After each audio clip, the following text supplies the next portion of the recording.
जो जितने हर साल जो मेले होते हैं स्टैम्पीड होता है कुंभ में ज़्यादा बड़ी बड़ी स्टैम्पीड हो जाती है, लोग मरते हैं।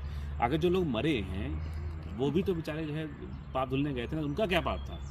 और फिर जो मर रहे हैं तो वो कमजोरी लोग मर रहे हैं। तो अगर भगवान देख रहे हैं तो फिर कमज़ोर आदमी को क्यों मार रहे हैं? ठीक है, तो भाई वो भी तो पाप धुलने आए थे ना, वो एक आस्था से आए थे, एक धर्म से आए थे। तो धर्म को उतना ही मानिए जितना जो है प्रैक्टिकली पॉसिबल हो। ठीक है, बिल्कुल मतलब अंधाधुंध धर्म को भी नहीं मानना चाहिए कि हाँ हमको कुंभ जाना है तो उसमें जो है गति होगी, क्योंकि जीवन सबसे इंपॉर्टेंट है।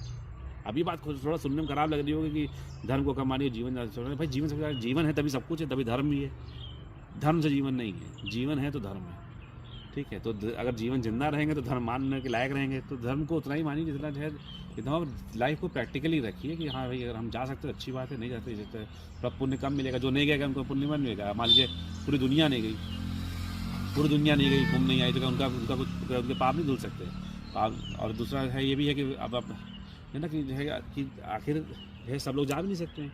जितना हो सके जाइए, लेकिन मानिए घर पे बैठ के मानिए, सेफ रहिए। और अपना आपका जीवन अमूल्य है, जीवन वापस नहीं आ सकता है। तो जीवन को ध्यान रखिए, अपने परिवारजनों का ध्यान रखिए, सेफ रहिए और कुंभ को एंजॉय करिए। हम तो कहते हैं ना कि जो है विजडम, हमारे ऋषि मुनि की विजडम, नॉलेज, ठीक है, इसको तो आप घर बैठ के एंजॉय करिए। खुश होइए कि हमारे ऋषि मुनि, हमारे पूर्वज ही थे, वो इतने जो है दिमागदार थे, इतने जो है प्रतिभाशाली थे, इतना तेज़ था उनके अंदर कि वो इतनी सी चीज़ें जो है उन्होंने निकाल ली। मैं तो जो है जितना एस्ट्रोलॉजी में घुसता हूँ मुझे उतना आश्चर्य होता है कि कैसे किसी ने सोच लिया। सालों सालों तक देखा है चांद तारों को, उसके बाद चीज़ें निकाली हैं। तो कितनी बड़ी चीज़ है कि है ना, कितने तपस्या चाहिए इसके लिए कि जो है सब चीज़ें निकालना। प्लैनेटरी मोशन देखा होगा कि यार ये देखो ये राशि, ये सन जब ऐसे इस कोने पे था तो ऐसा हुआ, जुपिटर इस कोने पे था तो ऐसा हुआ। तो किसी ने बैठे गणना करी होगी, वो फिर वो आदमी की जीवन छोटा पड़ गया होगा, उसने आगे जाके पास ऑन करी। ठीक है, जैसे कहा जाता है ना कि वेदव्यास कभी एक नहीं थे, वेदव्यास एक उपाधि थी और कई वेदव्यास थे, उन्होंने कई सारी चीज़ लिखी। जो लोग कहते हैं वेद पे जो लोग उंगली उठाते हैं उनको बता दूँ कि वेदव्यास कई सारे लोग थे ना, कई सारे लोगों ने लिखा। ठीक है, तो ये चलता रहा। हमारे पास टाइम गुरुकुल सिस्टम था, उसमें नॉलेज पास ऑन होती रहती है। तो ये उसी नॉलेज पास ऑन का है, इसको एंजॉय करिए।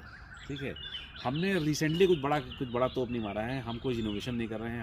हमने पिछले 200 साल में, 500 साल में या 1000 साल में हमने कोई बड़ी चीज़ नहीं करी है। हम बहुत काहिल रहे हैं, एज एन इंडियन पूरी रेस में बहुत काहिल रहे हैं। हमने कोई बड़ी चीज़ नहीं करी। हम इनोवेशन में बहुत पीछे हैं, हम कॉपी कर रहे हैं। हम अगर आज सॉफ्टवेयर में आगे नहीं हैं, हम सॉफ्टवेयर को कॉपी कर सकते हैं। हम हर चीज़ को कॉपी कर सकते हैं। कोई दूसरा बनाएगा हम कॉपी कर लेंगे, कोई दूसरा कुछ इन्वेंट करेगा हम उसको बना लेंगे, हम उसको प्रोड्यूस कर लेंगे। तो हम अभी जनसंख्या की खा रहे हैं, हमारे पास पढ़े लिखे लोग ज़्यादा हैं, हम उस चीज़ की खा रहे हैं, लेकिन हम इन्वेंशन नहीं कर रहे हैं। तो हम अभी इन्वेंशन में पीछे हैं। लेकिन हमारे ऋषि मुनि ने इन्वेंशन किया, ऋषि मुनि ने नई चीज़ निकाली। तो अगर हम चलिए अभी कुछ नहीं करें तो पीछे से उन्होंने किया, उसको सेलिब्रेट किया जाए। जो अपनी इतिहास है, जो अपनी धरोहर है, तो सेलिब्रेट किया।